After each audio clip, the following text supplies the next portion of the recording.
வாழ்க வளமுடன். ஓம் நமச்சிவாய. அனைத்து தமிழ் உள்ளங்களுக்கும் வணக்கம்.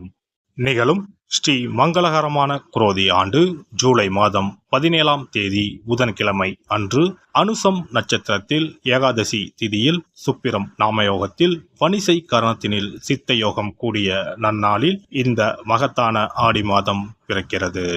ஆடி மாதம் என்றதும் நம் நினைவுக்கு வருவது ஆடிப்பெருக்கு மட்டும்தான். ஆனால் இந்த ஆடி மாதத்தில் நிறைய சிறப்பு அம்சங்கள் உள்ளன. ஆடி செவ்வாய், ஆடி வெள்ளி, ஆடி பூரம், ஆடி அமாவாசை என வரிசையாக நிறைய தினங்கள் கொண்டாடப்படுகிறது. நிறைய சுப தினங்கள் வந்தால் கூட இந்த ஆடி மாதத்தில் யாரும் சுப நிகழ்ச்சிகளை நடத்துவதில்லை. திருமணம் மற்றும் வளைகாப்பு போன்ற சுப நிகழ்ச்சிகளை இந்த மாதத்தில் வைப்பதில்லை. புதுமண தம்பதிகளையும் இந்த மாதத்தில் பிரித்து வைப்பது உண்டு. இந்த ஆடிப்பெருக்கு திருவிழாவின் போது புதுமண தம்பதிகள் புதிய மஞ்சள் கயிறுகளை மாற்றிக்கொள்வார்கள். இந்து ஜோதிடத்தின்படி ஆடி மாதம் ஒரு அசுபமான மாதமாக பார்க்கப்படுகிறது. எனவே இந்த மாதத்தில் திருமணம், சுப நிகழ்ச்சிகள், புதுமனை புகுவிழா என எந்த சுபகாரியங்களும் நடக்காது. இந்த ஆடி மாதத்தை ஒரு சூன்ய மாதம் என்றும் கூறுவார்கள். ஆடி மாதத்தை ஒரு சூன்ய மாதமாக பார்த்தாலும் இந்த மாதத்தில் ஏராளமான பூஜை மற்றும் விரதம் மேற்கொள்ளப்படுகிறது. இந்த மாதத்தில்தான் சக்தி தேவிகளையும் பைரவர், வாராகி, நரசிம்மர், மகிஷாசுர மர்த்தினி, துர்க்கை அம்மன் போன்றோர்களை பக்தர்கள் மறக்காமல் வழிபடுகின்றனர். எனவே ஆடி மாதத்தில் நிறைய சிறப்பம்சங்களும் இருக்கத்தான் செய்கின்றன.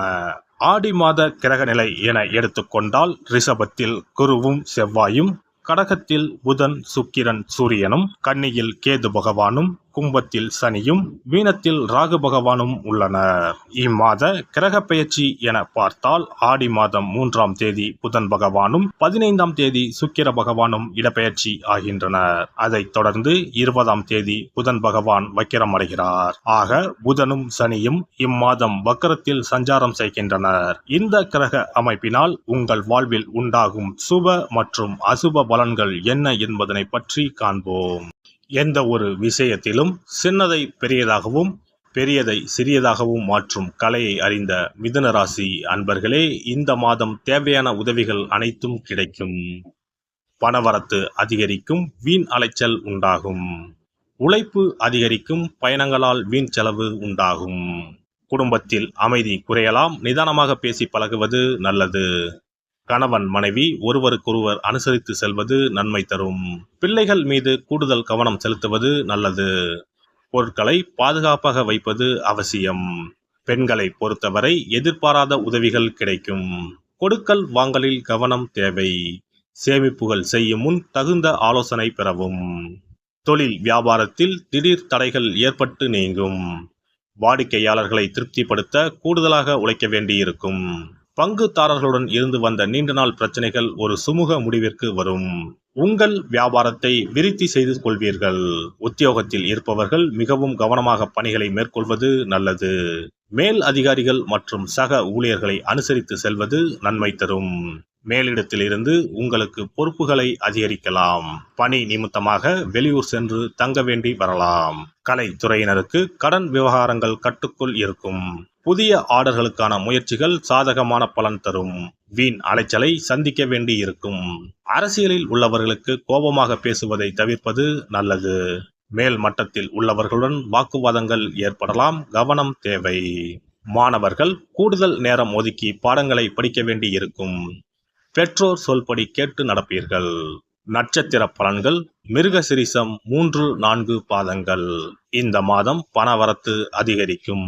விருப்பமானவர்களை சந்தித்து உரையாடி மகிழ்ச்சி அடைவீர்கள். மனத்துணிவு உண்டாகும். எந்த ஒரு காரியத்தையும் துணிவுடன் செய்து அதிக நன்மை அடைவீர்கள். போட்டி பந்தயங்களில் ஈடுபடுவதை தவிர்ப்பது நல்லது. திருவாதிரை நட்சத்திரம். இந்த மாதம் தொழில் வியாபாரத்தில் ஈடுபட்டு இருப்பவர்கள் மிகவும் எச்சரிக்கையுடன் செயல்படுவது நல்லது. வாடிக்கையாளர்களிடம் கவனமாக பேசுவது வியாபார விருத்திக்கு உதவும். உத்தியோகத்தில் இருப்பவர்கள் கோபப்படாமல் மேல் அதிகாரிகள் சொன்ன வேலையை செய்து முடிப்பது நல்லது. சக ஊழியர்கள் பேச்சை கேட்டு நடப்பதை தவிர்ப்பது நன்மை தருவதாக இருக்கும். புனர்பூசம் நட்சத்திரம். இந்த மாதம் கணவன் மனைவி நெருக்கம் அதிகரிக்கும். ஆனால் வாக்குவாதங்களை தவிர்ப்பது நல்லது. உறவினர்களுடன் பேசும்போது நிதானத்தை கடைபிடிப்பது நல்லது. பிள்ளைகள் நலனில் அக்கறை செலுத்துவீர்கள். புதன் கிழமைகளில் பெருமாளை தரிசித்து அர்ச்சனை செய்ய எல்லா நலனும் உண்டாகும். சிறப்பு தொகுப்பு. ஆடி மாத சிறப்புகள் மற்றும் வழிபாடு தொடர்பான சில குறிப்புகளை பற்றி காண்போம். ஆடி மாதத்தில் சிவனின் சக்தியை விட பார்வதியின் சக்தி அதிகமாக இருக்கும் என்பது ஐதீகம். ஆடி மாத அமாவாசை அன்று மறைந்த முன்னோர்களுக்கு பிதுர் கடமைகளை செய்தால் ஆண்டு முழுவதும் பித்ருக்களுக்கு கடன் கொடுத்த பலன் கிடைக்கும். ஆடி மாதம் சுக்லா தசமியில் திக் தேவதா விரதம் இருக்க வேண்டும். அன்று திக் தேவதைகளை அந்தந்த திக்குகளில் வணங்கி பூஜித்தால் நினைத்தது நடக்கும். ஆடி மாதம் சுக்லபட்ச ஏகாதசி முதல் கார்த்திகை மாதம் சுக்லபட்ச ஏகாதசி வரை மாத உபவாசம் இருப்பது குடும்பத்தில் அமைதியை ஏற்படுத்தும். ஆடி மாத செவ்வாய்க்கிழமைகளில் கோவிலில் எலுமிச்சப்பழ விளக்கு ஏற்றினால் கூடுதல் பலன்கள் கிடைக்கும். ஆனால் எலுமிச்சப்பழ விளக்குகளை ஒருபோதும் வீட்டில் ஏற்றக்கூடாது. வளர்பிறை துவாதசி நாளில் தொடங்கி கார்த்திகை மாதம் வளர்பிறை துவாதசி நாள் வரை பெண்கள் துளசி பூஜை செய்து வந்தால் நினைத்தது நடைபெறும். வீட்டில் சகல செல்வங்களும் குவியும். ஆடி மாதம் செவ்வாய் வெள்ளிக்கிழமைகளில் காமாட்சி தேவியை வணங்கினால் திருமண தடைகள் விலகி சுபம் உண்டாகும். ஆடி மாதம் முழுவதும் மீனாட்சியை வழிபட்டால் குடும்பத்தில் அமைதி ஏற்படும். ஆடி மாதம் முத்துமாரியம்மனை மனமுருக வழிபட்டால் திருஷ்டிகள் விலகிவிடும். ஆடி மாதம் சுக்ல துவாதசியில் மகா விஷ்ணுவை நினைத்து விரதம் இருந்தால் செல்வம் பெருகும். ஆடி மாதம் சுக்லபட்ச ஏகாதசி தினத்தன்று அன்னதானம் செய்தால் சகல பாக்கியங்களும் கிடைக்கும். இம்மாதம் ஏகாதசி துவாதசி நாட்களில் அரச மரத்தை சுற்றி வந்து வழிபட்டால் வாழ்வில் மகிழ்ச்சி உண்டாகும். ஆடி மாத வெள்ளிக்கிழமைகளில் மகாலட்சுமியை வழிபட்டால் வீட்டில் செல்வம் சேரும். இம்மாதம் ஏதாவது ஒரு வெள்ளிக்கிழமை அம்மனை ஆவாகனம் செய்து வீட்டுக்கு வரவழைத்து வழிபடுவது சிறப்பை தரும். ஆடி மாதம் குத்து விளக்கை லட்சுமியாக பாவித்து அலங்கரித்து வழிபடுதல் வேண்டும். ஆடி மாதம் அம்மனுக்கு பால் பாயசம் சர்க்கரை பொங்கல் வைத்து வணங்குதல் வேண்டும். அம்மனை வழிபடும் போது மறக்காமல் லலிதா சகஸ்ரநாமம் சொல்ல வேண்டும். இம்மாதம் வீட்டில் சிறப்பு பூஜைகள் செய்யும் போது சிறு பெண் குழந்தைகளை அம்மனாக பாவித்து உணவு கொடுத்து ரவிக்கை சீப்பு குங்குமச்சிமிழ் கண்ணாடி வளையல் தாம்பூலம் கொடுக்க வேண்டும். இம்மாதம் அம்மனுக்கு சாற்றப்படும் வளையல்களை பெண்கள் அணிந்து கொண்டால் திருமண பாக்கியம் குழந்தை பாக்கியம் சகல நலன்களையும் நீங்காத செல்வத்தையும் பெறலாம். ஆடி மாத வெள்ளிக்கிழமைகளில் அதிகாலையில் எழுந்து குளித்து தூய ஆடை அணிந்து சாணத்தை பிள்ளையராக பிடித்து செவ்வரளி செம்பருத்தி அருகு கொண்டு சூரிய உதயத்திற்கு முன்னர் விநாயகரை பூஜிக்க வேண்டும். வாழை இலை மீது நெல்லை பரப்பி அதன் மீது கொழுக்கட்டை வைத்து விநாயகரை வழிபட செல்வம் கொளிக்கும்.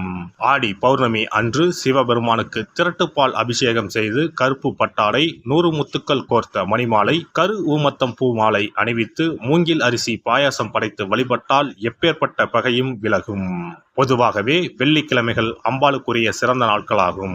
இதனோடு அயனத்துக்குரிய சிறப்பும் சேர்வதால் ஆடி மாதத்தில் வரும் வெள்ளிக்கிழமைகள் அம்பாளுக்கு தனிச்சிறப்பு கொண்டவையாக கருதப்படுகின்றன. எல்லாம் வல்ல இறையருளால் நீங்களும் உங்கள் அன்பு குடும்பமும் உடல் நலம் நீலாயுள் நிறை செல்வம் உயர் புகழ் மெய்ஞானம் ஓங்கி வாழ்க வளமுடன். இந்த வீடியோ பதிவு உங்களுக்கு பிடித்திருந்தால் லைக் பண்ணுங்க, கமெண்ட் பண்ணுங்க, ஷேர் பண்ணுங்க, மறக்காம சப்ஸ்கிரைப் பண்ணுங்க, பக்கத்துல இருக்கிற பெல் பட்டனை கிளிக் பண்ணுங்க. நன்றி, வணக்கம். ஓம் நமச்சிவாய. சிவாய நம.